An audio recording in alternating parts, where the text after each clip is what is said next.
Shabbat Shalom familia, que el Todopoderoso les continúe bendiciendo. Sean bienvenidos todos en el día de hoy a este estudio de Shabbat. Hoy continuando con este verso a verso de las Sagradas Escrituras, continuando con el estudio del libro de Bemidbar, del libro de Números. Hoy vamos a estar estudiando el capítulo 10 y los voy a invitar a que todos estemos dispuestos, atentos y listos para compartir de este estudio. Que sea el Señor dándonos la sabiduría, el entendimiento, la inteligencia y hoy su revelación para que podamos aprender de su santa palabra. Yo los invito a que nos dispongamos y me acompañen en esta oración para el estudio del día de hoy. Buen Dios y Padre Celestial, te alabamos y te bendecimos, Señor. Nuevamente, Rey, tenemos hoy esta oportunidad, Señor, que tú nos regalas de compartir, Padre, el estudio de tu palabra, Señor, de venir ante tu presencia, Señor, con gozo y regocijo en nuestros corazones, de saber que tú eres nuestro Dios, nuestro Padre y que nos has llamado, Señor, que nos has traído, Señor, por todo este camino y hoy nos permites nuevamente reunirnos en torno a ti, a tu palabra, Señor. Gracias por la vida que nos das para buscarte, el aliento que pones en nuestro ser, Señor, para acercarnos ante tu presencia, Señor. Gracias, Rey Eterno, por nuestras familias, por nuestros hermanos, Señor, por todo nuestro pueblo. Aquellos que hoy apartan, Señor, su pie de hacer su voluntad y llaman este día santo, Señor. Oramos para que hoy tu paz, Señor, esté en nuestros hogares, Señor, en nuestras familias, en nuestro pueblo, Rey, y que podamos disfrutar de este día de reposo, de este descanso que tú nos das, con gozo y con alegría. Ilumínanos, Señor, con tu palabra, Señor, y que sea ella, Padre, hoy, hablando a nuestros corazones. Dirígenos en todo momento. Te agradecemos, Rey Eterno, por los méritos y en el nombre de nuestro Mesías, Yeshua. Amén. Bueno, familia, hoy, como les digo, vamos a estudiar el capítulo 10 del libro de Bemidbar. En las Biblias que tenemos en la Reina Valera aparece el título como las trompetas de plata, pero vamos a hablar de ellas, vamos a hablar del pueblo de Israel cuando parten del Sinaí, porque recordemos que ellos reciben la ley, reciben la Torá en el Sinaí, pero están alrededor de un año más o menos ahí y luego se marchan, no permanecen ahí en el Sinaí. Entonces, eh, vamos a ver qué tiene el Señor en este día para nosotros. Dice el capítulo 10, versículo 1. Yahweh habla a Moisés diciendo: hazte 2 trompetas de plata de obra de martillo, las harás, las eh, las cuales te servirán, dice, para convocar la congregación y para hacer mover los campamentos. Y bueno, aquí aparece esta instrucción de unas trompetas de plata, un instrumento, digamos que especial y designado con un propósito: convocar y mover el campamento, ¿no? Dice, haz 2 trompetas de plata. La palabra aquí en hebreo es Hatzot, que traduce trompetas rectas, ¿sí? Es diferente a un chofar. De hecho, los chofares sabemos que son cuernos de carnero o también de antílope, que son los que se usan comúnmente. Los de carnero, los corticos, los de antílope son los que tienen la curvita y son los más largos, más grandecitos. Em, pero estas son trompetas hechas con plata, con martillo, labradas, digamos, ¿sí? Una obra de alta joyería, podríamos decir, ¿no? Instrumentos especiales. Y dice que servirían para convocar y para mover el campamento. Tienen un material especial, la plata. ¿Qué representa la plata? En la escritura ya hemos visto, de hecho, cuando hablamos acerca de los materiales del tabernáculo, estuvimos viendo acerca del significado de la plata, ¿no? El oro representa la divinidad, lo eterno, ¿cierto? Lo celestial. Pero la plata, ¿qué representa? ¿Qué se hacía con la plata? Se compraban cosas. No, no, no. No, pero sí se compraban cosas. ¿Qué se hace con la plata? ¿Qué pide Dios cuando a los sacerdotes les dice estos son míos y a los que sobraron, recuerdan que eran como es que no recuerdo la cifra, eran como 32.000 o 62.000, no me acuerdo, los levitas, pero los primogénitos de toda la nación era como 30.000 y sobraban como 2.000 algo, ¿no? ¿Recordamos? ¿Qué tocó hacer con esos 2.000 que sobraron? Padre amado, redimirlos, redimirlos. ¿Y cómo se redimían? Decía, con el ciclo del santuario pagando. Había que pagar por ellos, ¿cierto? Recordemos, no es que, ¿se acuerdan que les dije? No es como que sobró esa plática y ya, hasta ahí llegamos, Señor, porque no nos dieron las cuentas, no, sino que tocaba pagar por ellos. ¿Y cómo se redimían? ¿Con qué? Con ciclos de plata según el ciclo del santuario. La plata representa en la escritura ¿qué? Redención. Redención es un tipo de redención, es el pago de la redención. Recordemos el pago. ¿Cuál ha sido el pago exacto, ¿no? El pago del apreciado, dice la escritura, ¿no? El pago del que fue, perdón, ahí que yo me estoy rascando mucho después que me dio una picazón. El pago del que vino a morir por nosotros, 30 monedas de plata. Fue el pago de nuestro Mesías Yeshua por nosotros. Fue comprado esa redención de toda la humanidad. Y no es simplemente lo que haya costado, no es que costó 30, costó 40, ¿sí? Em, como el valor monetario netamente, sino lo que representa, y es el pagar la redención. Es que hay que, hay un precio para ser redimidos. ¿Por qué? Porque por haber desobedecido la ley, por haber desobedecido la palabra del Señor, por haber quebrantado sus mandamientos, la consecuencia de esa desobediencia vino a ser ¿qué? La muerte. Entonces es necesario compensar esto con un pago, ¿cierto? Tú saliste deudor, yo salí deudor, todos salimos deudores al Señor por causa de nuestra desobediencia, de nuestro pecado. Entonces viene el Señor y dice, ok, listo, te doy la oportunidad de redimir esa falta. ¿Y cómo se redime esa falta? Pagando. Ahora, ¿cómo se redimían las faltas? Pues con animales, con corderos, con carneros, recordemos, ¿no? En tema de Yom Kippur, de la expiación, de las ofrendas por el pecado, eran animales que sustituían a aquel que había cometido las faltas, los pecados. La gente que no tenía animales, pues compraba con dinero esos animales y llevaba ofrendas, porque las ofrendas eran em, con derramamiento de sangre, específicamente las de la redención de los pecados o las ofrendas por el pecado, la ofrenda de paz. Si no alcanzaba para un carnero, pues se compraban dos palomas y bueno, ahí digamos que hay toda una ley acerca de eso, pero debía haber derramamiento de sangre para la remisión de los pecados. Entonces, ¿qué papel juega la plata ahí? Pues que simboliza esa compra de tu redención, de la misericordia del Señor. No porque eh, con dinero tú compres el favor de Dios, no, sino que necesitas un sustituto. Y ese sustituto viene a ser Yeshua, por el cual se pagaron 30 piezas de plata, las que recibe Judas, ¿no? Entregando al Mesías.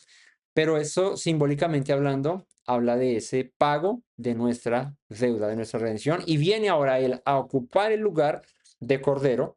En vez de ser un carnero, un cordero, un becerro, viene a él a ocupar el lugar de ese sacrificio que ahora es una vez y para siempre, viene a ser perfecto, ¿no? Recordemos que en el tabernáculo se tenía que pagar constantemente ofrendas y sacrificios por causa del pecado, la nación año tras año, y si tú cometías una ofensa o alguna cosa tenías que presentar ofrenda, si te contaminabas tenías que presentar ofrendas, o sea, todo el tiempo eran ofrendas, ofrendas tras ofrendas.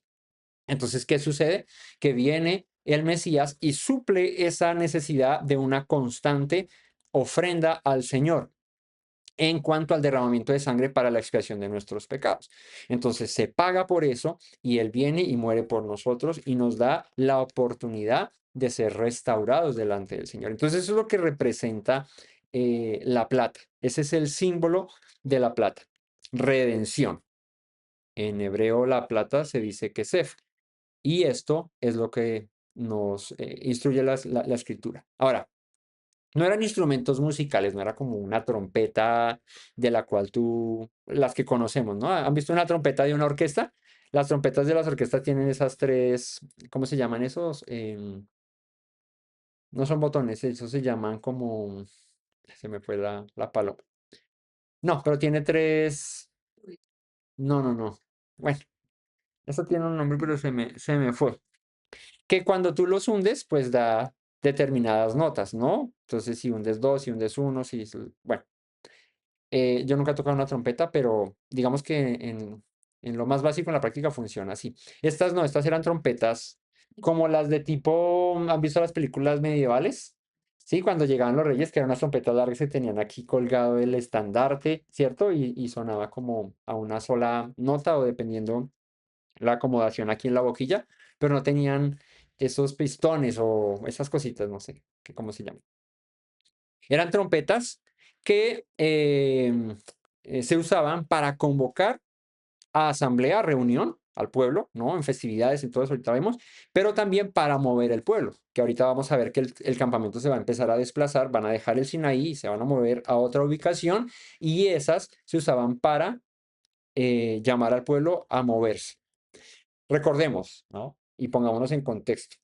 Hoy en día, la manera de convocar al pueblo sería en un grupo de WhatsApp y con un mensaje de texto diciéndole, bueno, vamos a movernos y todos les llega la notificación y entonces se mueven. Pero en esa época no había ni WhatsApp, no había ni llamada celular, ¿sí? No se puede hacer una reunión en Meet, Moisés ahí mandando el Meet y diciendo, listo, aquí nos vamos a reunir y nos vamos para tal lado. No, la manera era con trompetas, ¿cierto? Era un pueblo muy numeroso, eran más de 2 millones de personas. Ah, sí, aquí me dicen, se llaman pistones o válvulas. Eso es lo que quería decir. ¿Pistones? ¿Tú dijiste? No, no te escuché.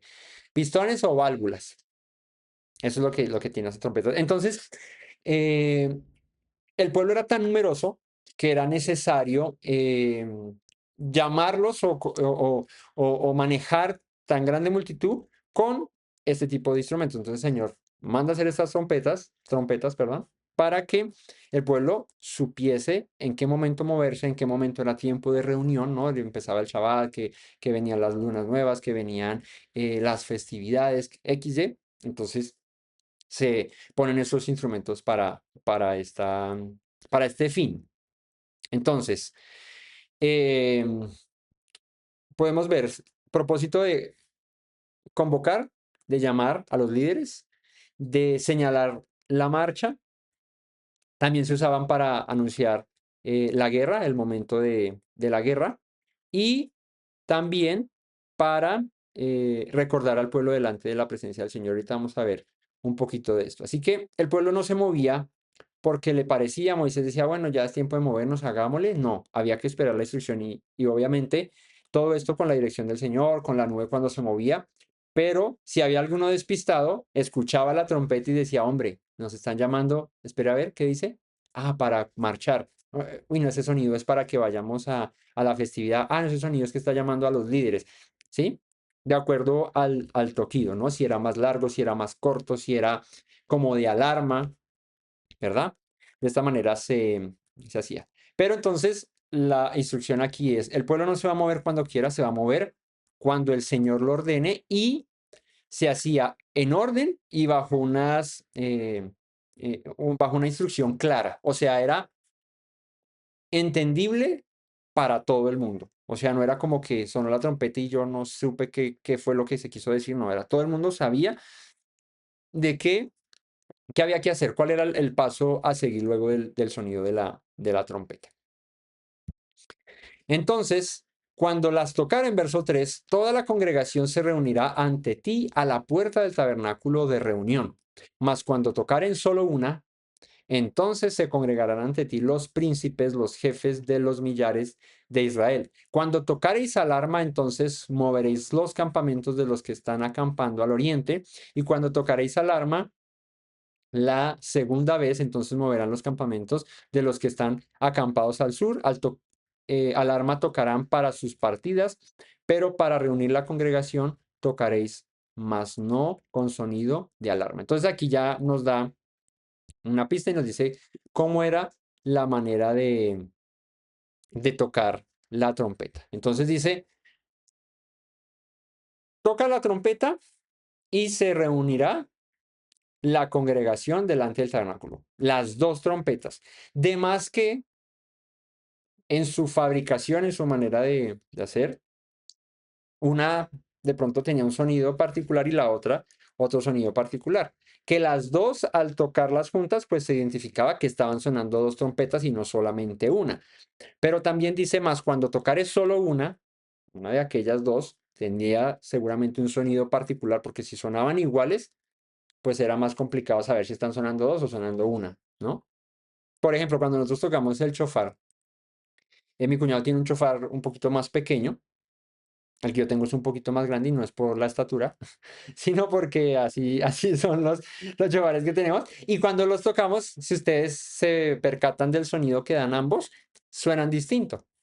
¿Sí? Ahora, si les hacemos cierta acomodación aquí en la boquilla, ¿cierto? Al tocar, pues también arrojan otro sonido. Pero digamos que en el sonido más básico y el que más rápido sale, el más, digamos que más sencillo de sacar, el chofar de bardo tiene una tonalidad diferente, un matiz diferente y el que yo toco también tiene otro sonido diferente.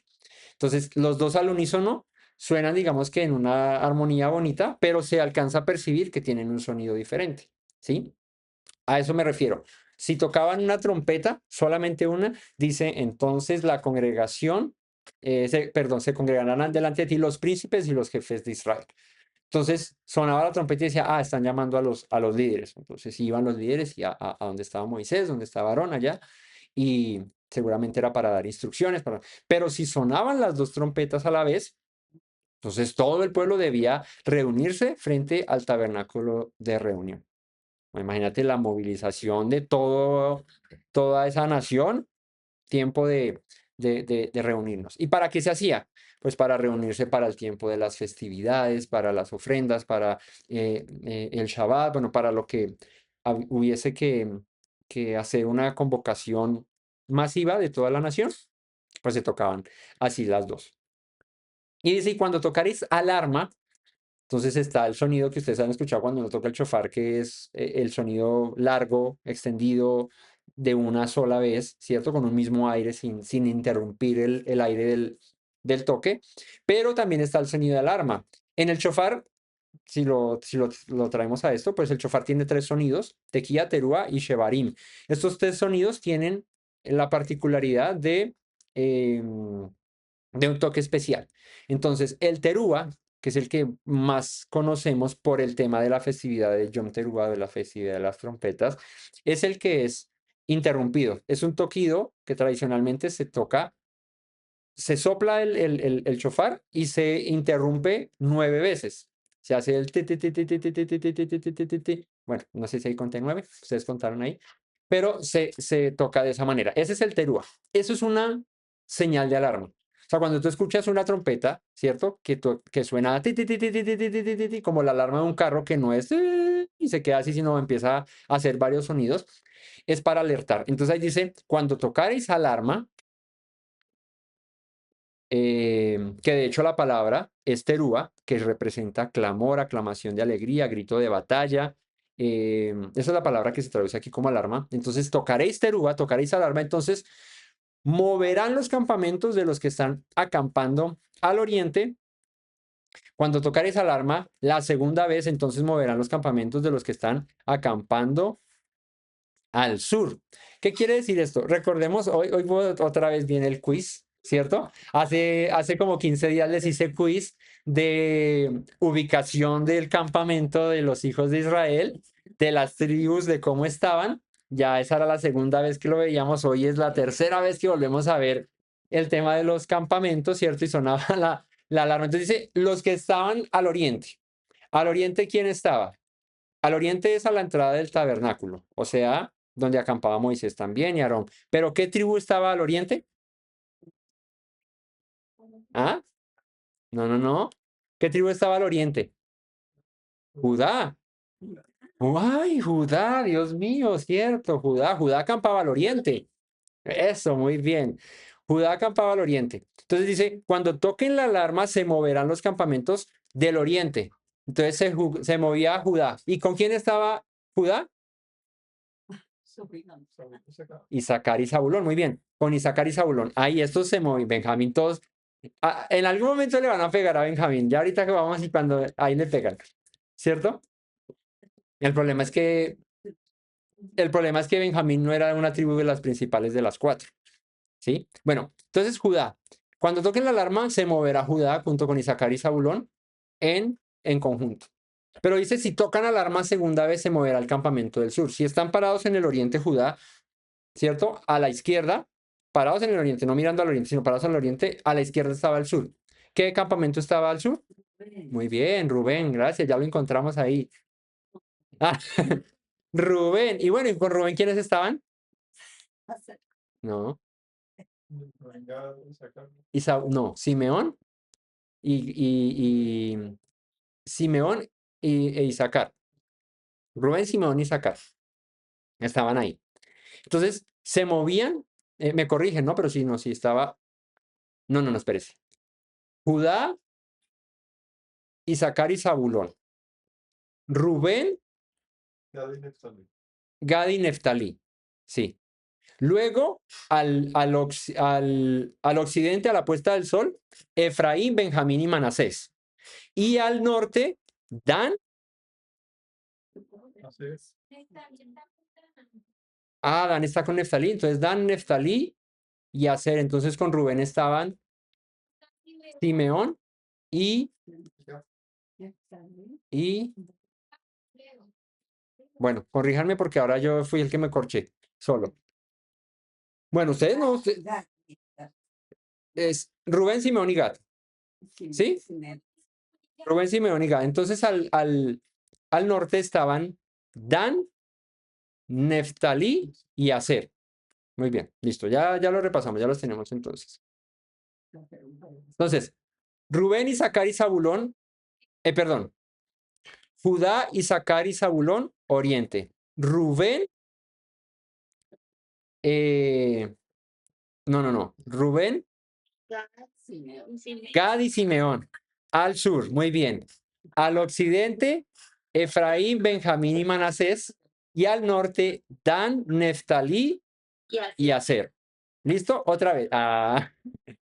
Bueno, entonces el asunto es aquí sencillo. Había que moverse cuando tocara la señal. Lo que está diciendo aquí es que si escuchan la alarma se empieza a mover Judá, pero si vuelven a tocar, nos tocó movernos a todos. Listo, sigue Rubén. Luego de Rubén, ¿quién se movía? No. Sí, Efraín estaba al sur, pero luego de Rubén no se movía Efraín. ¿Qué se movía? No. Judá se movía primero, luego se movía Simeón, pero luego, antes de que se moviera Efraín, que es la tribu que sigue, la del occidente, ¿quién se movía? Los levitas. Porque recordemos que el tabernáculo iba en medio del campamento, ¿sí? Se movían las tribus, la tribu de Leví por sus familias, o sea, em, ¿cómo es que son los hijos de Leví? Em, Gerson, Coat y Merari, ¿cierto? De acuerdo a lo que cada uno llevaba, cargaba, ¿no? Los utensilios y todo eso. Y luego ese se movía Efraín y luego se movía Dan. Ok, esa es la manera de marchar. Entonces, no, Dan es el norte. Es el último que se mueve. No, porque es oriente, sur, occidente y norte. ¿Sí?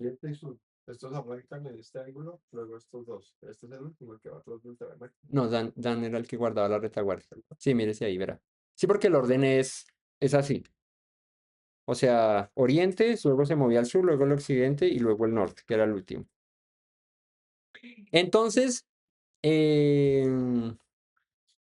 cuando tocaré la alarma la segunda vez, entonces moverán los campamentos de los que están acompañados al sur. Alarma tocarán para sus partidas.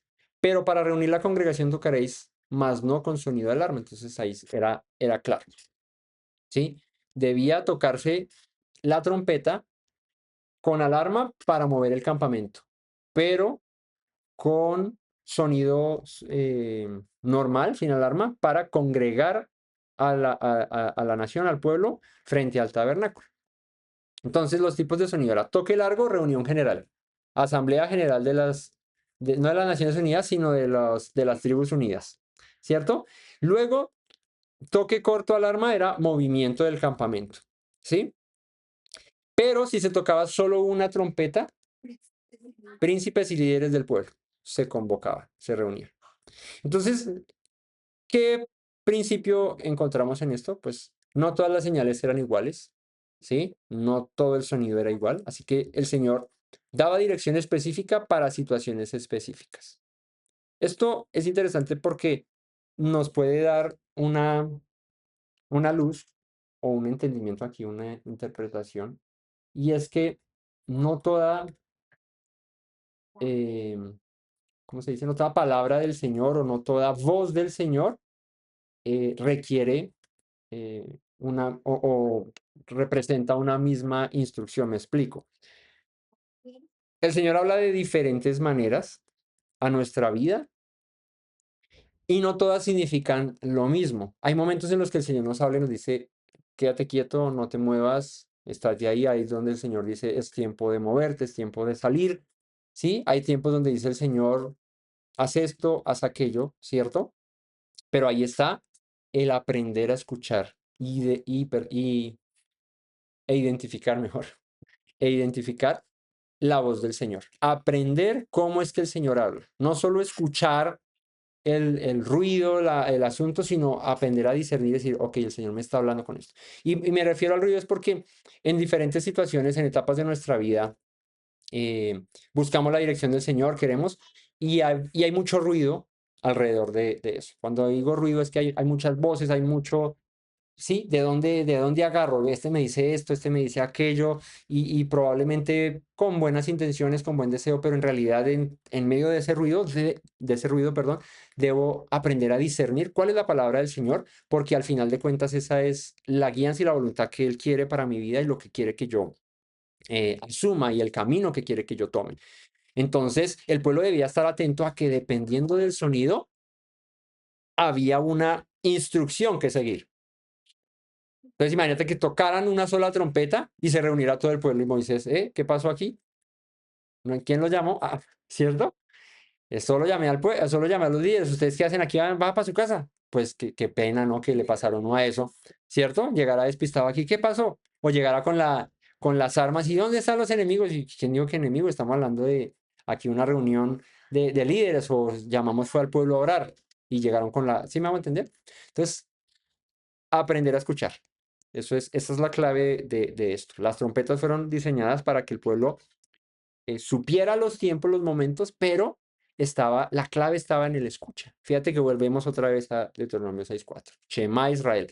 Escucha Israel. Es la clave de todo esto. La esencia de todo el llamamiento que el Señor nos ha hecho es, oye, escucha, está atento. No te muevas por tus propios intereses, por tus propios deseos, no camines en tus propias voluntades, no escuches tu propio corazón porque te engaña.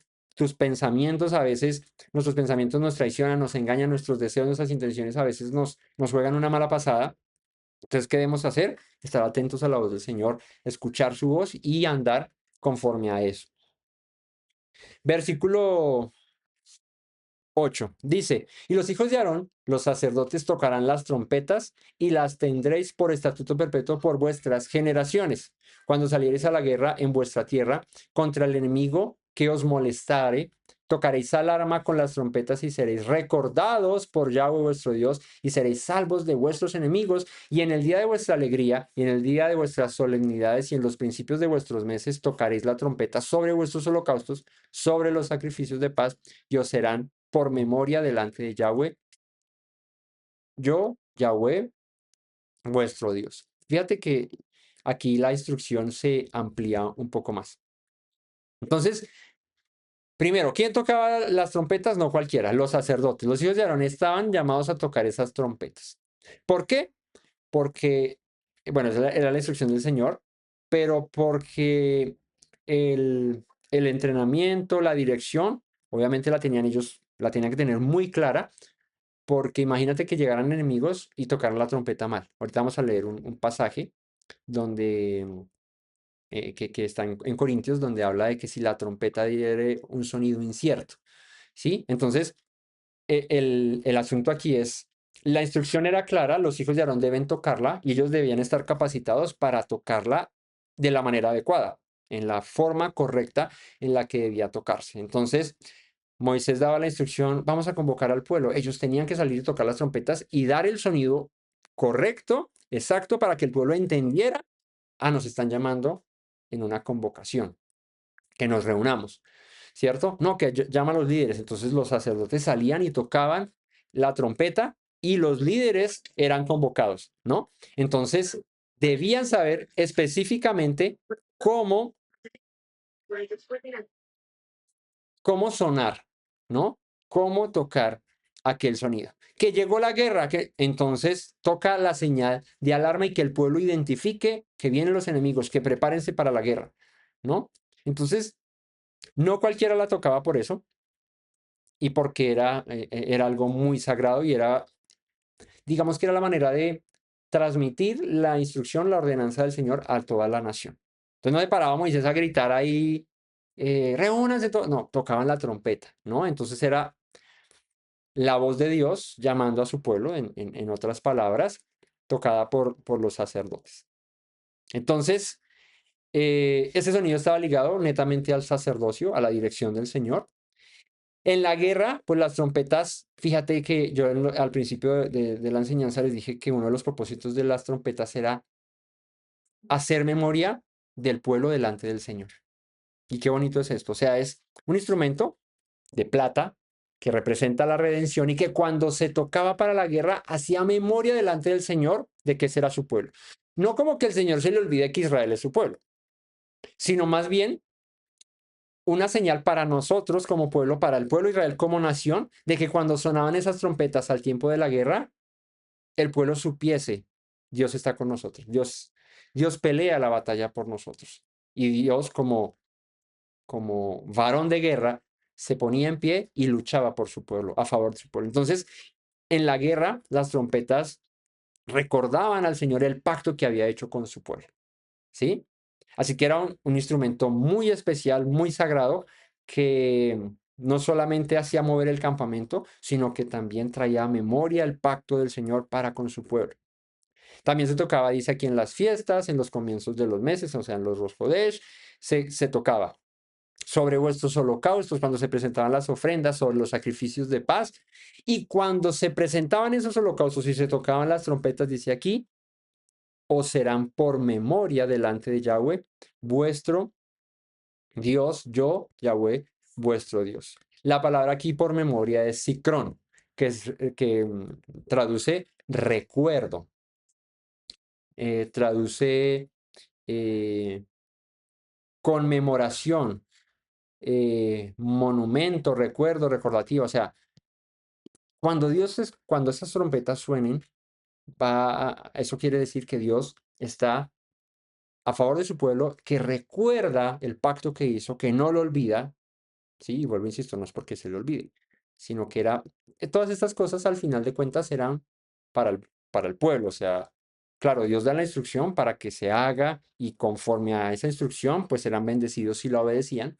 Pero a lo que me refiero con esto es que sonaba la trompeta y el pueblo era el que recordaba, Dios está con nosotros, ¿sí? Así que al final de cuentas eran memoriales para la propia nación, para el propio pueblo de decir, Dios nos cuida. Eh, por ejemplo, en Joel, en el libro de Joel, capítulo 2, versículo 1, dice lo siguiente: Tocad trompeta en Sión y dad alarma en mi monte santo. Tiemblen todos los moradores de la tierra, porque viene el día de Yahweh, porque está cercano. Y bueno, sabemos que el día de Yahweh es el día de su juicio, el día de la redención, el día donde todo volverá a, al gobierno del Señor, ¿no? Estamos hablando del final de los tiempos y Joel es un profeta que habla de esto, ¿no? Joel es donde habla acerca de la luna se convertirá en sangre y todo esto y las tinieblas cubrirán la tierra y no sé qué. Y es también ese libro donde habla acerca de vuestros hijos e hijas profetizarán, los ancianos verán visiones. Es un libro bien bonito, el libro de Joel, es una profecía muy hacia el final de los tiempos, una profecía muy de redención, de restauración, y por eso dice, toquen alarma en mi monte santo, ¿sí? toquen alarma en Jerusalén y porque viene el día del Señor, está cerca. Ahora,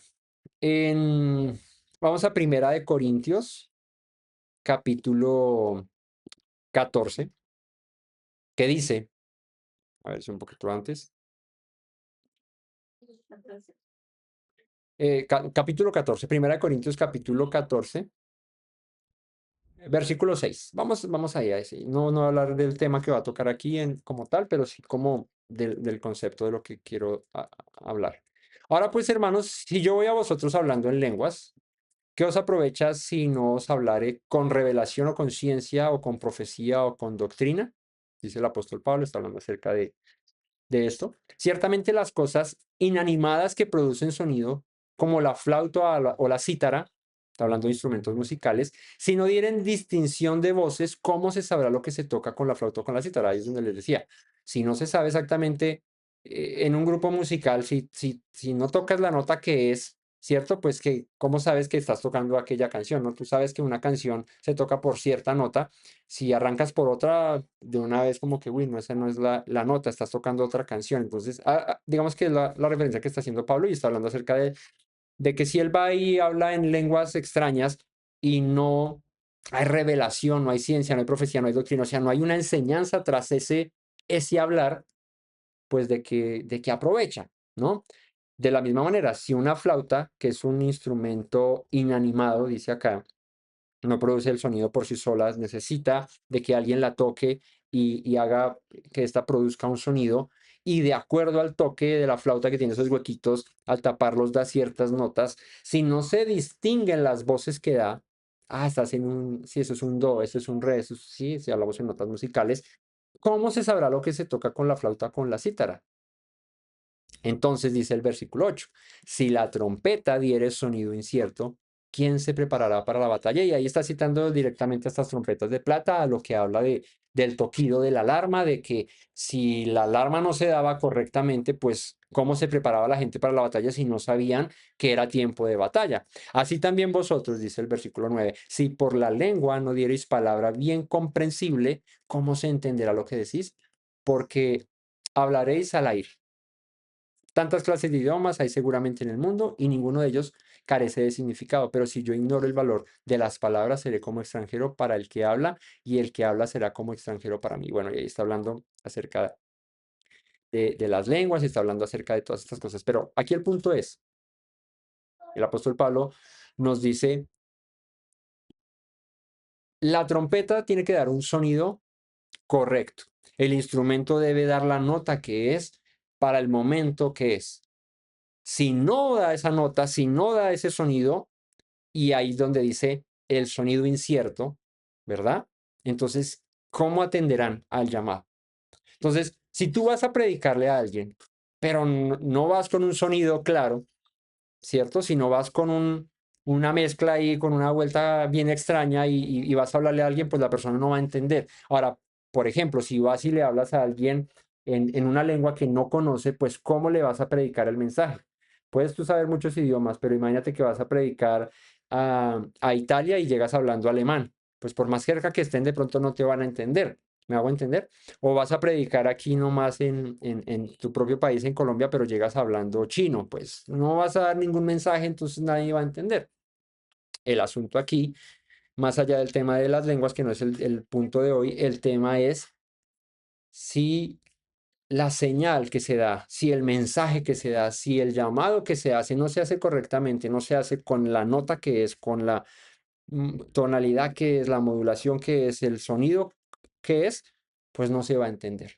Entonces ahí volvemos. Si los hijos de Aarón no tocaban la trompeta correctamente, dando la señal correcta, pues el pueblo no se podía preparar para la guerra. Entonces llegaba el momento de la batalla, toquen las trompetas que lleguen los enemigos y de pronto en vez de tocar, empezaban tara, tara, tara, tara, tara, tara. Entonces nada, empezó, fue la fiesta. Entonces, ¿qué pasaba? Pues el pueblo los iban a sorprender y perderían en la batalla. Entonces, una enseñanza, hay dos claves en todo esto. El que recibe la señal, el que recibe el llamado, el que escucha, debe estar atento y saber identificar. Tú y yo debemos estar atentos y saber identificar la voz del Señor, el sonido de la trompeta, de alarma, de convocación, porque incluso en el día del Yom Kippur se toca la trompeta, pero no se llama para una festividad donde vamos a danzar y gozo, alegría, comer y todo el asunto. No, vamos a orar, arrepentirnos, pero también se toca la trompeta. Entonces, todo tenía un propósito adecuado, ¿cierto? Entonces está el que escucha, pero también viene el punto. Está el que emite el sonido o el que coge la trompeta y la toca. Que esta persona, por eso aquí estaba reservado para los sacerdotes, porque debían estar muy bien entrenados para dar el mensaje correcto, y a eso voy. Entonces, eso pongámoslo en palabras de hoy en día. Aquel que predica, aquel que habla, aquel que transmite el mensaje del Señor, tiene que estar claro en algo. El mensaje debe ser directamente de Dios, porque el que habla no habla por su propia boca, sino habla las palabras de aquel que le envió a hablar. Recordemos a Juan, ¿cierto? Él decía, yo soy una voz, ¿cierto? Que clama en el desierto, prepara el camino al Señor. Yo soy la voz del que clama en el desierto. Yo no he venido a hablar mis propias palabras, yo no he venido a decirles las cosas que a mí me nace decirles. Vengo a decirles las palabras de aquel que me envió. El mismo Yeshua dice, mis palabras no hablo, las palabras de mi Padre hablo. Por eso, si no me reciben a mí, no están recibiendo a mi Padre, porque no estoy hablando de mí mismo, estoy hablando del que me envió. Entonces, hay que tener mucho cuidado, el que predica, el que enseña, el que habla, lo que habla. ¿Por qué? Porque cuando estás enseñando la palabra del Señor, aquellos que oyen están recibiendo una instrucción que se supone viene de parte del Señor, porque no estás hablando tus propias palabras, sino las palabras de aquel que ya las dijo. Entonces, si la trompeta, podríamos decir que nosotros que enseñamos la palabra del Señor somos esa trompeta, si la trompeta da un sonido incierto, da un mensaje equivocado, da una palabra que no es, entonces dice, citando al apóstol Pablo, ¿quién se preparará para la batalla? Si vienen los días malos, si vienen los días difíciles y aquella trompeta no da la palabra que Dios mandó que se hablase, pues ¿cómo estarán preparados? ¿No? Dice por allá un pasaje, ¿cómo creerán en quien no han, en el que no han oído? ¿Cierto? ¿Y cómo oirán si no hay quien les predique? Bueno, ahí me salté unos, pero no hay quien les predique, ¿no? Entonces es eso. Es que si hemos sido llamados a hablar la palabra del Señor, si tú predicas, si tú hablas la palabra del Señor, pues que tu sonido no sea incierto, que tu sonido sea verdadero, y no es porque sea tu sonido, es porque hablas las palabras de aquel que te envió, de aquel que ya dijo las cosas que nosotros hablamos. Entonces, hay que hablar con claridad. Y la única manera de hablar con claridad es hablar las palabras del Señor, sin ponerle nuestro toque. ¿Sí? Claro, uno predica y por lo menos yo le meto ahí mi, el toque de humor y trato de ser gracioso en cosas. No, no que trate, sino que pues digamos que es la manera en la que enseño y todo, pero en el fondo, en las cosas que se están hablando, pues que sea lo que Dios habló, no poner mi propia opinión, mi propio razonamiento, aunque hay veces que uno, en cosas que no son tan claras en la escritura, uno dice, siendo responsable es lo que yo pienso, pero hasta ahí ya cada uno investigue, escudriñe, busque como los deberes y todas las cosas que se hablan son conforme a la escritura, ¿verdad? Pero aquí la clave es dar el sonido correcto. Eh, y bueno, ya otro toque de trompetas que aparece en Apocalipsis, eso ahí los invito a que vean los capítulos del 8 al 11 de Apocalipsis, ahí se habla de las trompetas, de la trompeta final, de todas estas cosas. Pero bueno, entonces continuemos. Bueno, y cerrando este verso, la clave aquí, seréis recordados por el Señor. Será memorial delante del Señor.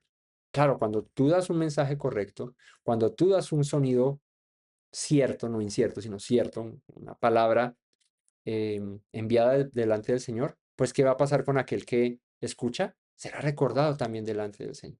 Cuando oras por alguien, cuando entras en oración para pedir misericordia y favor del Señor por alguien, pues ese alguien va a ser recordado delante del Señor porque tú como trompeta estás anunciando al Señor. ¿Me explico? Sigamos. Versículo 11. En el segundo año, en el mes segundo, a los 20 días del mes, la nube se alzó del tabernáculo del testimonio y partieron los hijos de Israel del desierto de Sinaí, según el orden de marcha, y se detuvo la nube en el desierto de Parán. Partieron la primera vez al mandato de Yahweh por medio de Moisés. Y aquí es la primera vez que el pueblo, luego de haber recibido la Torá, se mueve. Aquí dice que a los 20 días del mes, del segundo mes, ¿sí? La nube se alzó del tabernáculo de reunión. A los 20 días del año segundo, del mes segundo, se movió el tabernáculo y partieron los hijos de Israel. Pero la clave es aquí al final donde dice el verso 13, partieron la primera vez al mandato de Yahweh. No se movieron porque se aburrieron, no se movieron porque tocaba, no, porque, o sea, por sí porque tocaba, porque Dios lo ha ordenado, pero digo, no por su propia voluntad, sino porque la instrucción de Dios fue, es tiempo de movernos. Ya recibieron la Torá, ya recibieron las leyes, ya es tiempo de marchar. Así que, ¿cuándo? El segundo año, el día 20 del segundo mes. Esto habla de la partida de Egipto, ¿no? O sea,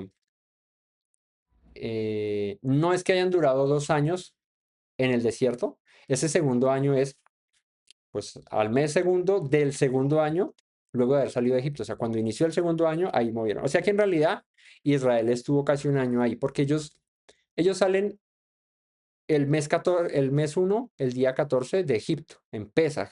No, ellos no salen el primer día del primer mes. Ellos salen hasta el 14, que es Pesaj, ¿verdad? Y luego caminan y cuando llegan allá al Sinaí, dice luego que al segundo año, o sea, ya iniciando el segundo año, en el segundo mes, ¿cierto? Salieron de Egipto. Entonces, más o menos un año ahí, duraron en el Sinaí. Salen de donde recibieron la Torá, ¿sí? El sacerdocio, las órdenes ya estaban establecidas, los mandamientos ya se conocían, ya se sabía cómo había que moverse, ya se sabía cómo había que acampar, ya se sabía qué se debía y no hacer, ya la instrucción estaba dada. Fue un tiempo, ya el tabernáculo estaba armado, ya todo estaba en su lugar, ahora es tiempo de movernos. Es tiempo, podríamos decir, de poner en práctica lo que aprendimos. No vamos a quedar toda la vida aquí, ¿cierto?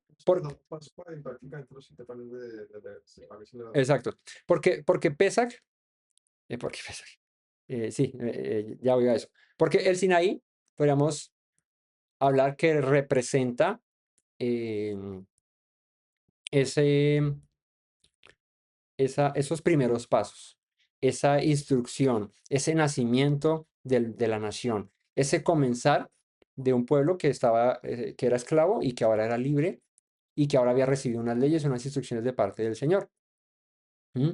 Entonces, quedarse ahí en el Sinaí podría haber representado que el pueblo no avanzase. ¿Me hago entender? Entonces, ¿cuál era el fin ahí? El fin era moverse a otro lado. ¿A dónde se van? A Parán. ¿A dónde pararán? En Parán. Allá se fueron. Entonces, el pueblo no podía quedarse eternamente en el monte, ¿cierto? Hay muchos que quieren quedarse ahí en el, como dice el apóstol Pablo, ustedes ya eh, debiendo comer alimentos sólidos, ¿cierto? Todavía quieren la leche, ¿cierto? Entonces, ya los rudimentos, ya la base está. ¿A qué hacemos referencia o qué hace referencia la escritura a esto y cómo lo podemos aplicar a nuestra vida? ¿Cuánto tiempo llevamos nosotros desde que conocimos la Torá? ¿Cuántos años llevamos de haber recibido la revelación de la Torá? ¿Cierto? No, más, como unos 13 años. Pues, digamos, en nuestro caso, hablo en lo particular aquí, casi que pues eh, la familia aquí cercana, arrancamos prácticamente al mismo tiempo. Entonces, más o menos, digo yo, unos 13 años, 13 14 años, por ahí ronda.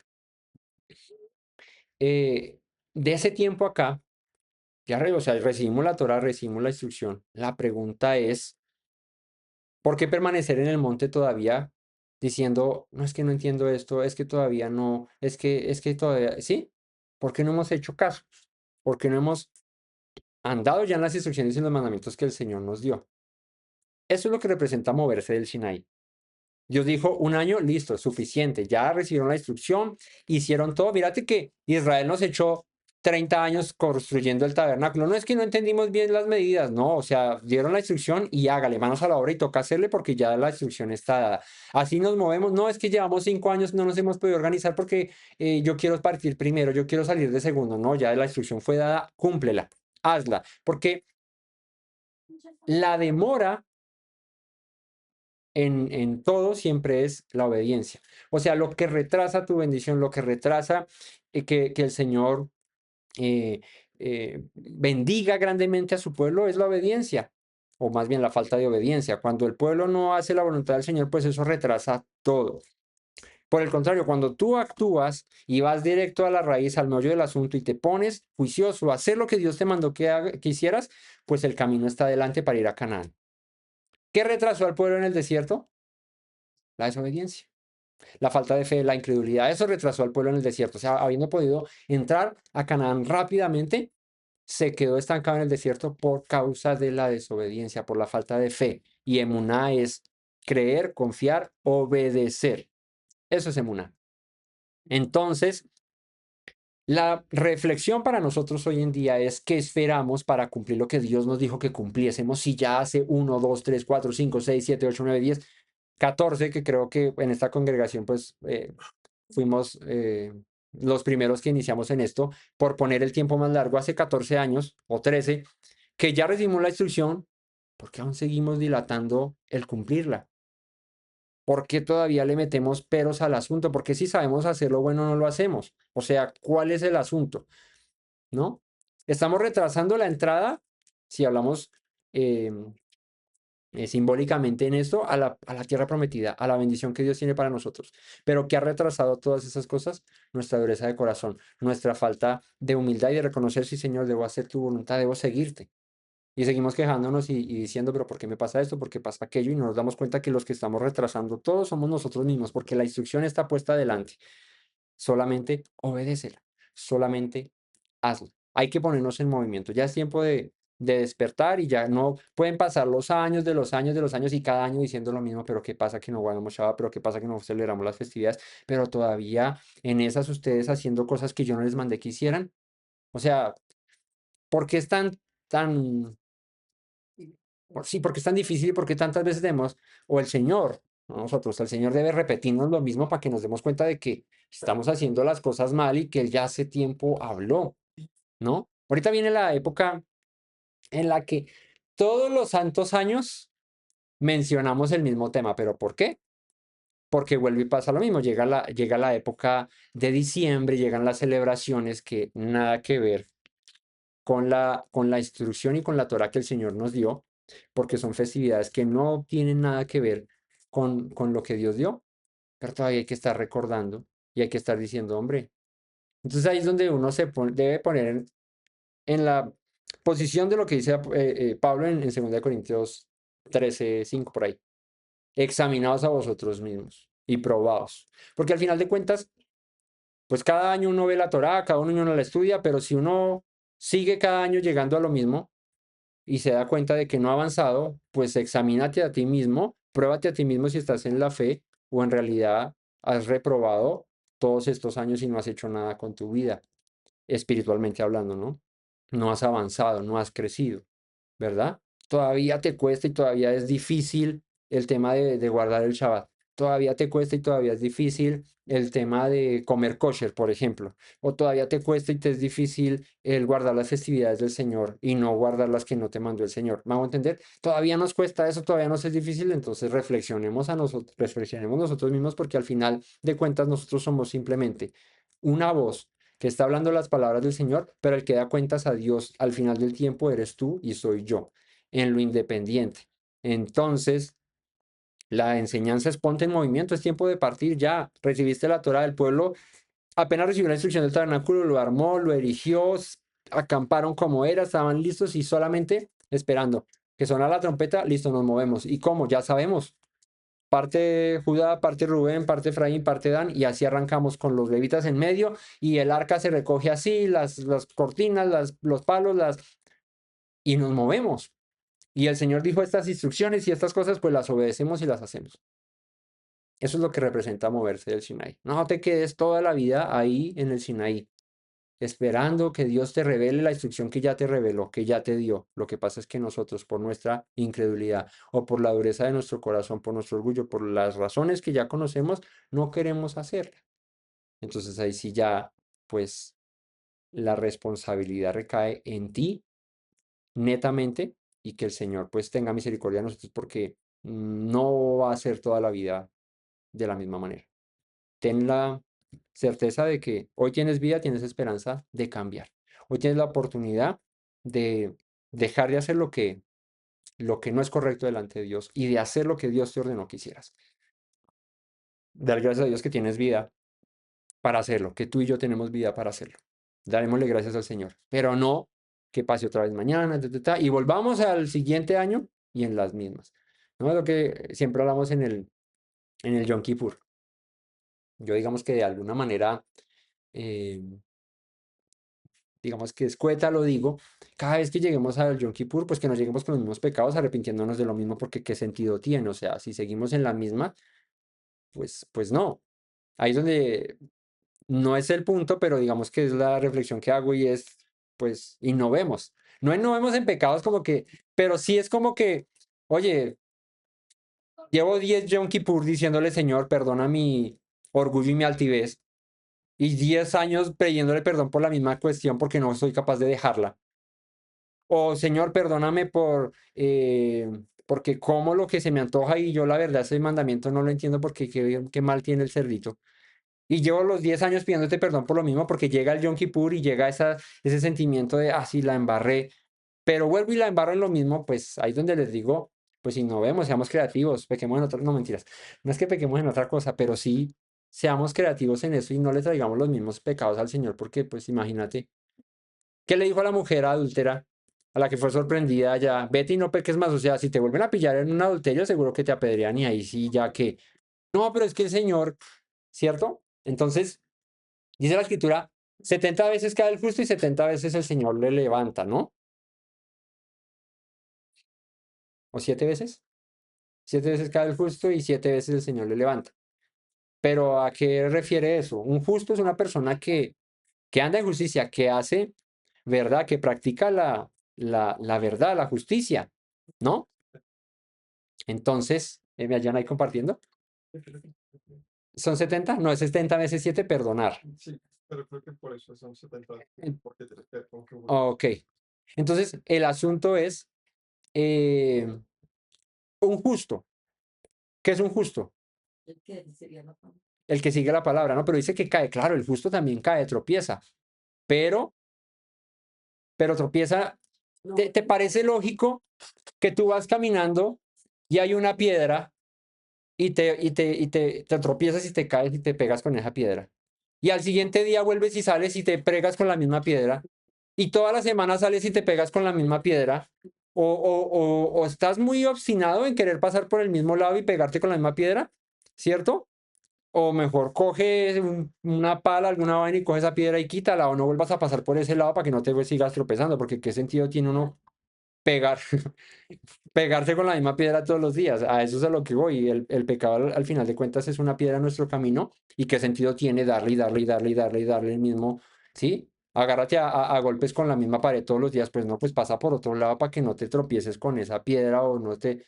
¿Me hago entender? Entonces, a eso es a lo que voy. Y el Señor dice, ya es tiempo de movernos, ya es tiempo de levantar las alas y caminar y salir a vivir la Torá que el Señor nos mandó que viviésemos, no quedarnos ahí como bebés todavía.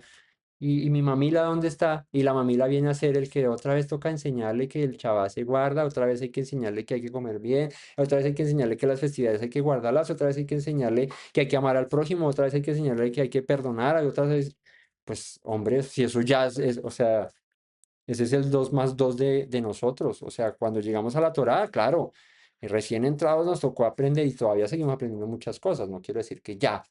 estamos al pleno. Pero lo básico, ¿qué pasa con lo básico que todavía no sabemos cuánto es 2 más 2? Todavía seguimos 2 más 2 5. Hombre, pero llevamos 13 años diciendo que 2 más 2 es 4 porque dice 5. No, pero es que a mí me parece que es 5 porque pues como Dios mira el corazón y en mi corazón eso da como 5. ¿Me hago entender? Es eso. Entonces el Sinaí es el momento de recibir la instrucción, pero cuando Dios dice moverse, pues a moverse, ya no te vas a quedar ahí toda la vida. Claro, la instrucción te va a acompañar, la instrucción va a ir contigo, donde quiera que vayas, tu levantar, en tu acostar, en tu salir, en tu entrar, en tu casa, donde quiera que estés, la instrucción va contigo, pero no te quedas ahí todos los días escuchándola, a ver cuándo la cumples, ¿no? Dice el Señor que diera que tuviera en tal corazón que me temiesen y amaren mis mandamientos, que los guardaren todos los días de su vida. Eso es lo que espera Dios, es eso, perdón, que le temamos, que le amemos, ¿no? Que guardemos sus mandamientos. Entonces, eso es lo que dice acá, versículo 14 de Números 10. La bandera del campamento de los hijos de Israel comenzó a marchar primero. Cuando tocaban la trompeta con la alarma, entonces los hijos de Judá comenzó a marchar primero. Por sus ejércitos, Nazón, hijo de Aminadab, estaba sobre su cuerpo de ejércitos, sobre el cuerpo de ejércitos de la tribu de los hijos de Isaacar, Natanael, hijo de Suar. Eso fue lo que vimos en el orden de acampar, que vimos por allá en números como 6, pero aquí ya se está eh, eh, moviendo el pueblo. O sea, ya se está cumpliendo la instrucción. Por eso les digo, recibieron la instrucción de cómo acampar. Unos capítulos más adelante, un tiempo más adelante, ya la tienen clara, listo, es tiempo de movernos. Ay, pero yo, ¿dónde es que yo iba? No, ya sabes dónde vas. Entonces, Natanael, hijo de Suar, y sobre el cuerpo de ejércitos de la tribu de Zabulón, Eliab, hijo de Elón. Después que estaba ya desarmado el tabernáculo, se movieron los hijos de Gersón y los hijos de Merari, que lo llevaban. Luego comenzó a ya marchar la bandera del campamento de Rubén por sus ejércitos. Elisur, hijo de Sedeur, estaba sobre su cuerpo de ejércitos, sobre el cuerpo de ejércitos de la tribu de los hijos de Simeón. Selumiel, hijo de Surizadai, y sobre el cuerpo de los hijos del ejército de la tribu de Gad, Elisaf, hijo de Deuel. Luego comenzaron a marchar los coatitas llevando el santuario, y entre tanto que ellos llevaban, los otros acondicionaron el tabernáculo. Entonces partió Judá, luego parte Merari ahí detrás de ellos, luego parte Rubén y luego de Rubén viene Coat. Los otros, mientras que acondicionaron el tabernáculo, después comenzó a marchar la bandera del campamento de Efraín, que eran los que estaban al occidente, por sus ejércitos. Elisama, hijo de Amiud, estaba sobre su cuerpo de ejércitos, sobre el cuerpo de ejércitos de la tribu de los hijos de Manasés, Gamaliel, hijo de Pedasur, y sobre el cuerpo de ejércitos de la tribu de los hijos de Benjamín, Abidán, hijo de Gedeón. Luego comenzó a marchar la bandera del campamento de los hijos de Dan por sus ejércitos a retaguardia a todos los campamentos, de todos los campamentos, perdón. Ahiezer, hijo de Amisadai, estaba sobre su cuerpo de ejército, sobre el cuerpo del ejército de la tribu de los hijos de Aser, Pagiel, hijo de Ocrán, y sobre el cuerpo de los ejércitos de la tribu de los hijos de Neftalí, Aira, hijo de Enán. Este era el orden de marcha de los hijos de Israel por sus ejércitos cuando partían. Entonces, fíjate que aquí nos dice la escritura que se cumplió el orden de marcha de los hijos de Israel. Así marcharon como el Señor ya les había instruido que marchasen. Fue que ellos partieron del Sinaí, cerrando ahí con las últimas tribus que eran Dan, Aser y Neftalí. Entonces, ¿qué vemos aquí? Pues ya es el cumplimiento de la instrucción. Ya es el cumplimiento de el movernos de acuerdo a lo que Dios ordenó. Ya tenemos la Torá, ya tenemos la palabra del Señor, ahora tenemos que ponerla por obra. Así que eh, el tabernáculo se movió, se levantó todo y nos vamos de aquí, nos marchamos. El que se quedó porque ya sonó la trompeta, ya todos conocemos, movámonos. ¿A dónde vamos? A donde el Señor nos dirige, porque recuerde que la nube iba allá, guiándolos, ¿cierto? Hasta donde la nube se quedara quieta, ahí se posaban, antes no. Esta era el orden de marcha de los hijos de Israel por sus ejércitos cuando partían. Versículo 29, fíjate. Entonces dijo Moisés a Obab, hijo de Rauel, Madianita, su suegro: nosotros partimos para el lugar del cual Yahweh ha dicho. yo os lo daré. Ven con nosotros y te haremos bien, porque Yahweh ha prometido el bien a Israel. Y él respondió, yo no iré, sino que me marcharé a mi tierra y a mi parentela. Y él le dijo, te ruego que no nos dejes, porque tú conoces los lugares donde hemos de acampar en el desierto y nos serás en lugar de ojos. Aquí aparece este nombre, Obab, ¿sí? Este era hijo de Reuel, Madianita, que era su suegro, ¿cierto? O sea, era un qué, era el cuñado de Moisés. Este era pariente de Yetro, de su suegro. Y le dice Moisés, acompáñanos, acompáñanos, ve con nosotros para que sirvas de ojos en esta travesía que vamos a llevar por el desierto. ¿Por qué? Porque según Moisés le dice, tú conoces los lugares a donde vamos a ir y nos vas a servir cuando acampemos. Moisés obviamente había crecido en Egipto, el pueblo de Israel llevaba 430 años en Egipto y no conocían más que Egipto. Entonces llega el momento en el que hay que moverse y Moisés ve una, una gran opción poder llevarse a este hombre consigo para que les ayudara a guiar en el desierto. No porque la nube del Señor no fuera, sino porque aquí también se aplica algo y es como la sabiduría que recibe Moisés en el consejo de Yetro. Cuando hay algo que aporta bienestar, ¿cierto? A tu vida y digamos que está dentro de los linderos de lo que Dios permite, pues ¿por qué no? ¿Cierto? ¿Por qué no hacerlo? ¿Por qué no tomar consejo de experiencia de hombres sabios, de personas sabias, entendidas? O sea, normal, ¿no? Es como las cosas que usamos, ¿no? Todos estos instrumentos, todas estas cosas que usamos para transmitir, para grabar, todo eso, pues la hicieron otras personas, ¿cierto? No, pues es que como eso, no, pues si lo podemos usar para el Señor y darle un uso adecuado que traiga bendición para nuestra vida y para la de otros, pues ¿por qué no? Mientras que estén los linderos de las cosas que el Señor permite, pues no hay problema. Entonces él ve en este Obab que ya les digo que significa Obab, significa alegrado, ¿sí? Alegrado. O sea, hoy estoy Obab, o sea, alegrado. Estoy contento, no mentiras. Entonces,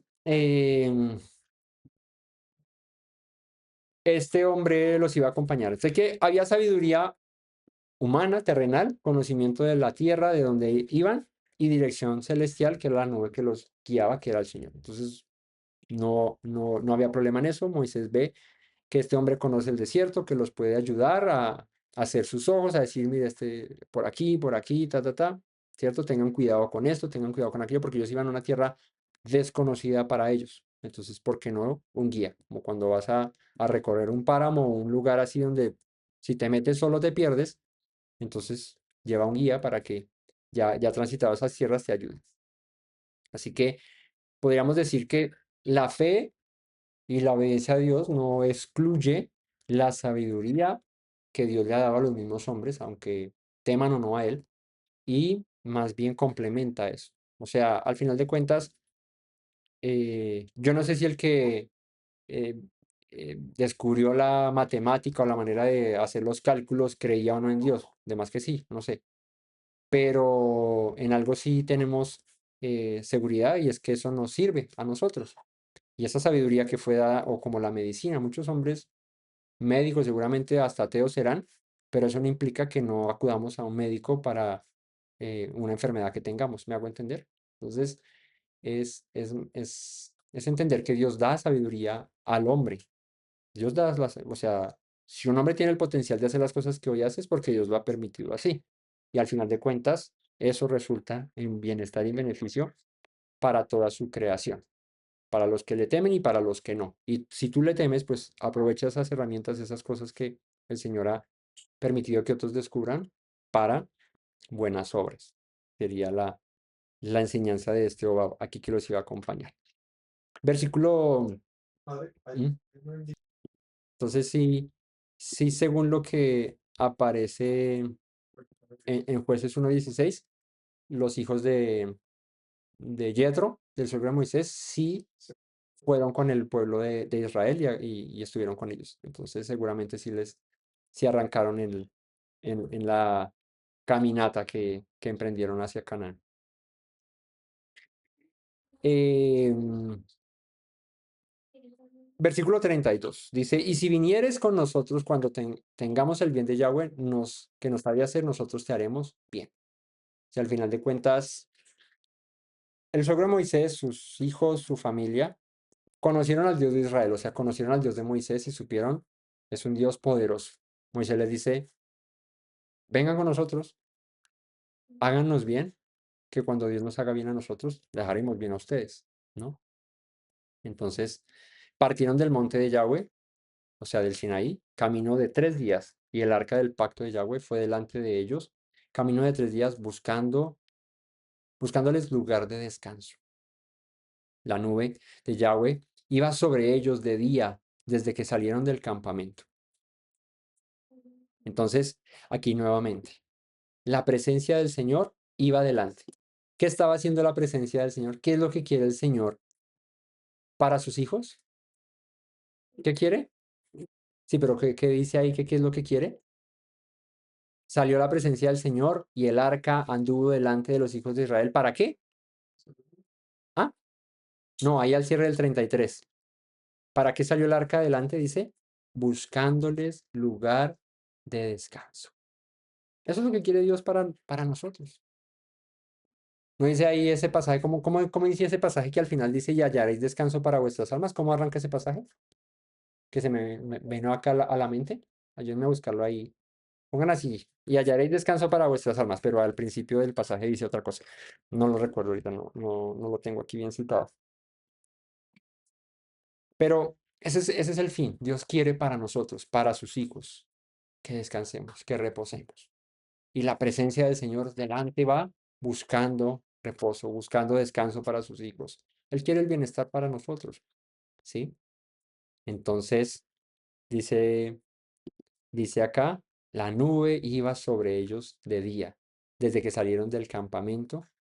Todo el tiempo la presencia del Señor los guiaba, los protegía, los guardaba, cubría al pueblo. Eso hacía la presencia del Señor. ¿Para qué? Para buscarle descanso. Ok, creo que es esta. Espérame a ver si es esta. Vamos a Juan. Creo que la dijo Yeshua. Tengo aquí Juan 14. Vamos a ver si es esta. No, esta no es. Bueno, busquen la que yo les digo por favor. Esta de Juan eh, es lo que viene a hacer Yeshua de la misma manera. En la casa de mi padre muchas moradas hay. A ver si los pongo acá. En casa de mi padre muchas moradas hay, si no fuera así yo no lo hubiera dicho. Voy pues a preparar un lugar para vosotros. Realmente todos los que estés trabajando Ah, ok, ok. vivos momento. Ok, Yo que es una familia y todo tiene ya de descanso. ok. Ya vamos a eso. Y si me fuere y yo os prepararé el lugar, vendré otra vez y os tomaré a mí mismo para que donde yo estoy, vosotros también estéis. Ese es lo que quiere Dios para nosotros. Estar con su pueblo, habitar con su pueblo. Nos invita a hallar ese verdadero reposo, ese verdadero descanso. Y la cita que les mencionaba ahora es la que dice Yeshua, venid a mí, todos los que estéis trabajados y cansados, que yo os haré descansar. Tomad mi yugo y mi carga que son ligeras, que es fácil, y dice, y hallaréis descanso para vuestra alma. El afán de este mundo, el corre-corre de este mundo, nos pone en esa situación de intranquilidad, de impaciencia, de zozobra, de ansiedad. Hoy en día la, la enfermedad que más redunda en el mundo es esa, la ansiedad. Muchas personas sufren o hemos pasado también por ansiedad. ¿Y qué es la ansiedad? ¿Cierto? ¿Saben qué es la ansiedad? Alguna vez le aprendí a alguien que me lo dijo que se lo había aprendido a otros. Mi hermano me dijo, le aprendí esta frase a mi tío. La ansiedad es exceso de preocupación. Esa es la ansiedad. Exceso de preocupación. O sea, es estar ocupándome de cosas que ni siquiera han pasado. Eso es la ansiedad. ¿Qué te genera ansiedad? ¿Qué va a pasar ahorita? Que en el mundo hay estas cosas, uy, ¿qué va a pasar? Que en nuestro país están pasando estos, ¿qué va a pasar? Y yo estoy ansioso porque me estoy preocupando de cosas que ni siquiera han pasado. Y yo una vez escuché una frase, ¿para qué te preocupas? Si la cosa tiene solución, pues no te preocupes, se va a solucionar, ¿cierto? Y si no tiene solución, ¿para qué te preocupas? Igual no se va a solucionar, o sea, igual al final, ¿para qué te preocupas? Y no quiero decir que nos echemos a la locha, pero del afán, como dice el refrán, solo queda el cansancio. Y a veces nos afanamos, nos preocupamos, estamos todo el tiempo en en ese, en esa ansiedad que el mundo nos propone y no nos damos cuenta de que la paz que el Señor nos da, esa que sobrepasa nuestro entendimiento, esa paz que dice, mis pasos dejo, mis pasos doy, no la que el mundo les da, no la que pueden hallar en la cuenta de banco llena o en una casa propia o en un carro o en un estudio. Esa paz, al final de cuentas, fíjate, ves mucha gente con mucho dinero, ¿sí? En el mundo, famoso, gente famosa, con depresión, con tristezas, y dice la gente, pero ¿y cómo es posible que una persona rica, con todo el dinero del mundo o con su vida asegurada y la de sus generaciones en XY, no sé, hablemos de cantantes famosos, de deportistas muy reconocidos y todo eso, sufran de depresión, ¿sí? Es porque el dinero, porque la fama, porque el tener cosas, al final de cuentas no traen paz o no te dan la paz que nuestro cuerpo, nuestra mente, nuestro corazón espera. Claro que el dinero es necesario, porque si no, ¿cómo comemos? O sea, ¿cómo así compras, cierto? Comida, ¿cómo pagas una renta? ¿Cómo pagas unos servicios? O sea, estamos en un mundo donde el agua no es gratis, ¿cierto? Donde la luz no es gratis, donde tener gas en la casa no es gratis, ¿sí? Bueno, si tienes pa leña, pues igual te tocará en algún momento resembrar árboles para volver a sacar leña para seguir cocinando con leña, ¿cierto? Si fuese el caso. Pero hoy en día las cosas se consiguen con dinero. Claro, el dinero es importante, pero el dinero no te va a comprar la felicidad, no te va a dar la paz que tú esperas. A veces creemos que tener dinero es la solución. Y si bien es cierto, el dinero ayuda a solventar muchas preocupaciones, ¿verdad? Pero cuando ves gente que tiene mucho dinero y con todo y eso vive así, tú dices, es que el dinero no compra todo, ¿sí? Y la paz y la tranquilidad no la da el dinero. La paz y la tranquilidad es esa, la que dice Yeshua. ¿Cómo arranca la frase? No, no, no, la que ahorita leímos. Venid a mí, todos los que estéis cargados, trabajados y cansados, que yo los haré descansar. Tomad mi yugo y mi carga que es ligera y que es fácil, y hallaréis descanso para vuestras almas. O sea, cuando en verdad tomamos el camino que el Señor quiere para nuestras vidas, que es lo bueno, que es una carga fácil, ligera, hay descanso y hay reposo. Por el contrario, cuando nos afanamos y estamos en este mundo que lo único que es un acelere y un acelere, pues tenemos preocupaciones, ansiedad, tristezas y un reguero de cosas que hoy en día nos ocurren por causa del afán que lleva este mundo. Pero si venimos al Señor y descansamos en Él, vamos a hallar reposo y descanso para nuestras almas, ¿no? Entonces, cerrando este capítulo, cuando el arca se movía, Moisés decía, levántate, oh Yahweh, y sean dispersados tus enemigos y huyan de tu presencia los que te aborrecen. Y cuando ella se detenía, decía, vuélvete, oh Yahweh, a los millares de Israel. Fíjate qué bonito. Recuerden que era para memoria del Señor, del pacto que el Señor había hecho con su pueblo. Entonces, aquí hay una oración que proclama Moisés. Siempre que el arca se movía, decía, levántate, Señor, Yahweh, y sean dispersados todos tus enemigos y huyan de tu presencia los que te aborrecen. Y cuando el arca se posaba, decía, vuélvete, oh Señor, a los millares y millares de Israel. Entonces, el movimiento El movimiento del arca de la presencia del Señor era, Señor, levántate y pelea por tu pueblo. Levántate y guarda tu pueblo. Levántate y cuida de tu pueblo y que tus enemigos sean dispersos. Fíjate que no dice y nuestros enemigos. Y dice y sean dispersados tus enemigos, porque el que se levanta contra el pueblo de Dios, pues es enemigo de Dios. Y huyan de tu presencia los que te aborrecen. ¿Quiénes son los que te aborrecen? La palabra es sené, aborrecer, contrario, enemistad, odiar, menospreciar, los que no quieren nada contigo, que huyan de tu presencia, que sean dispersados. Pero cuando el arca se asentaba, la oración era otra. Vuélvete, oh Yahweh, a los millares de Israel.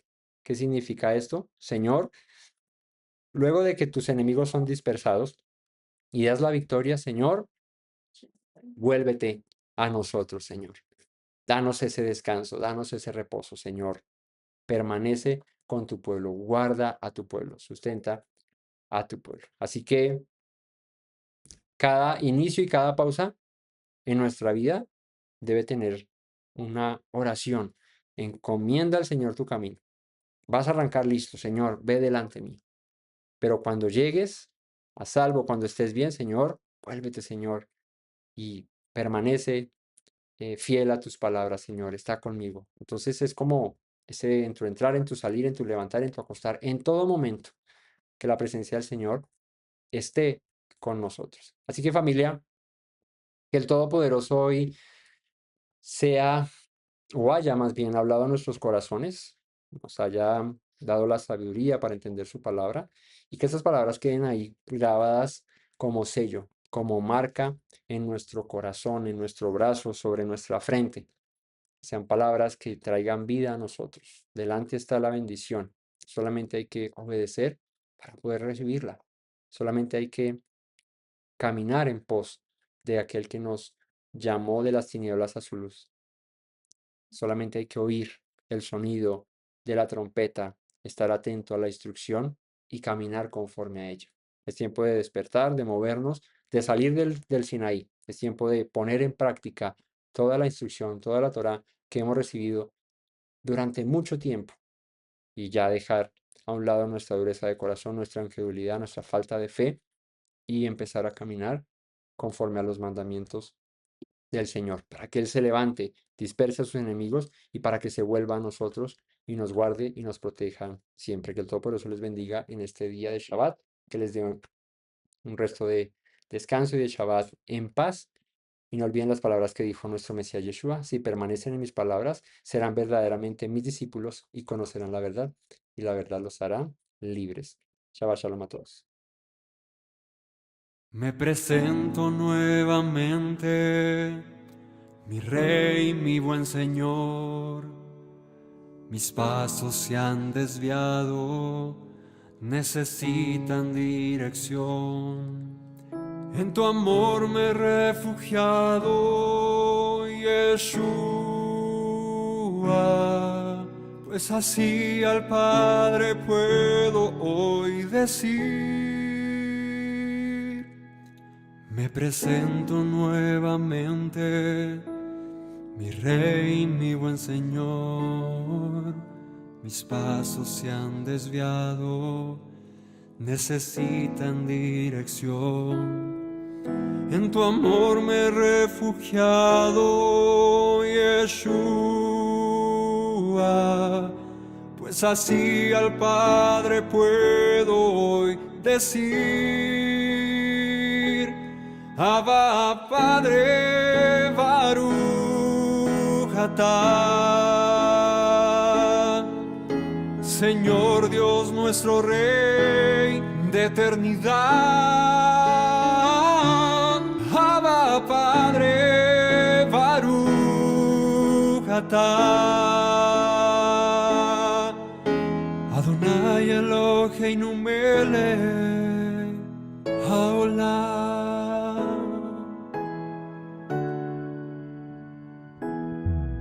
Me presento nuevamente, mi Rey, mi buen Señor. Mis pasos se han desviado, necesitan dirección. En tu amor me he refugiado, Yeshua, pues así al Padre puedo hoy decir: me presento nuevamente, mi Rey, mi buen Señor. Mis pasos se han desviado, necesitan dirección. En tu amor me he refugiado, Yeshua, pues así al Padre puedo hoy decir: Abba, Padre, Baruch atah. Señor Dios nuestro Rey de eternidad, Abba, Padre, Baruch atah. Adonai Eloheinu melech